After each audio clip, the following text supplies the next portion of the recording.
It's a short life in trouble, a few more words and part.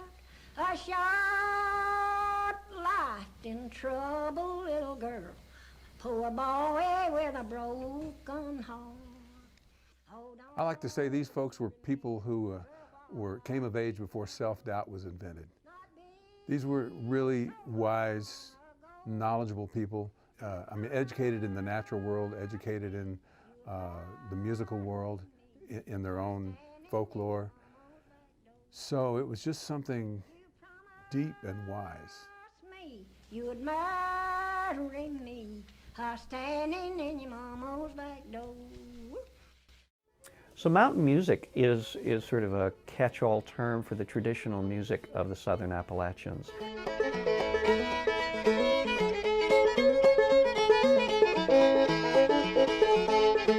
And it would involve old-time music, which could be dance music, banjo and fiddle music. It could be ballads and folk songs or dulcimer music. It could also be bluegrass music and early country music. So it's sort of, people use that term generally to refer to the traditional music of the southern Appalachians.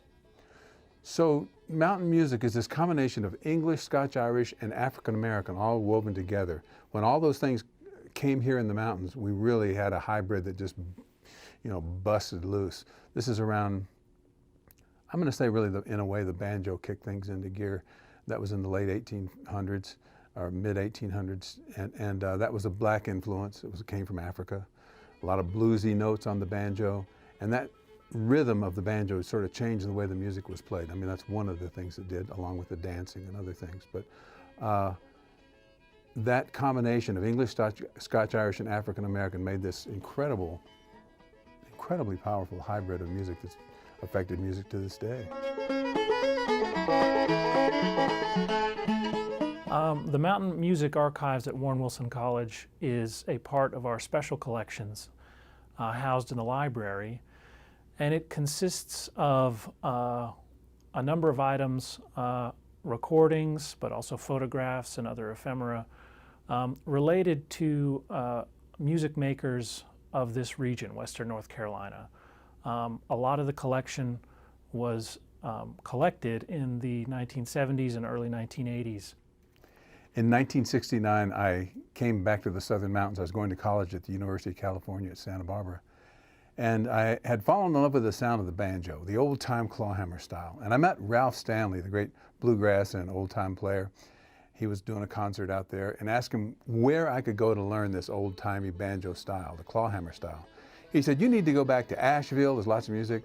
So I left that summer in 1969 with my buddy.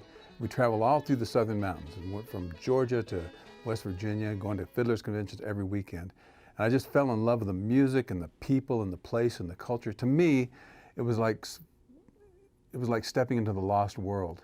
Because at this time, we're talking 1969 to say 1973 or something, a lot of these old timers, I mean, all of them were born in the late 1800s. So these people that were closely connected to our pioneer ancestors more than more than modern people. So I just thought this was absolutely fascinating, and the music was so great, and the people were so wonderful. They wouldn't give you lessons, but they would, play for you, and you'd try to figure it out and come back and talk to them the next time and build a repertoire.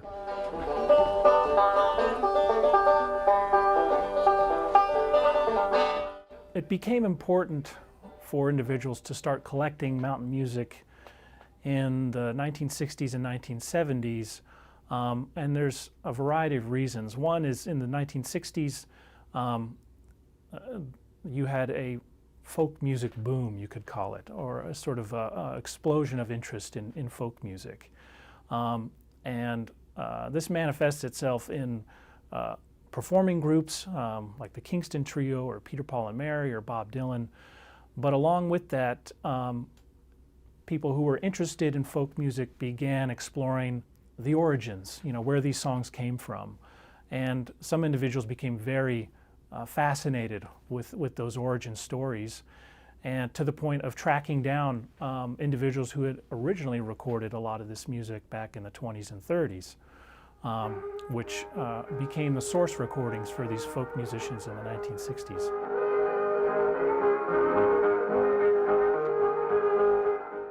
folks at Warren Wilson College decided that it would be great to have a program where the students could actually learn the instruments, not just folkloristic aspects of it, not just talk about it or academic view of it, but to actually learn to play the instruments. And I was new in town, really. I moved here in '73, and we're talking about 1975, when they wanted to start this program. And I was a guy from the outside, and pretty much the only guy in town from the outside collecting music. And so I had contact with all these different aspects of the music, the ballad singers, the bluegrass players, the old-time players, and they were all sort of mad at each other. So I was kind of a perfect person to go in between and bring them all together and have them come out to the college to teach.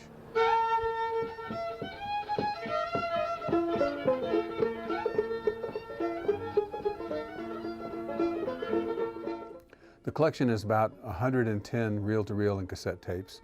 That was about the best equipment we could find in those days. And I collected a lot of it, and the students collected a lot of it. At Warren Wilson College, they have a work program, and I had students that worked for me, and their job was to go out and collect music from these old-timers. I came home the other night as drunk as I could be, and I saw a horse in the stable where my horse ought to be. There became almost a critical need to document and record these people who were at this point entering the twilight years of their lives before they passed away. Just give me your hand, my little girl. Oh, Lordy, I'm bound to go.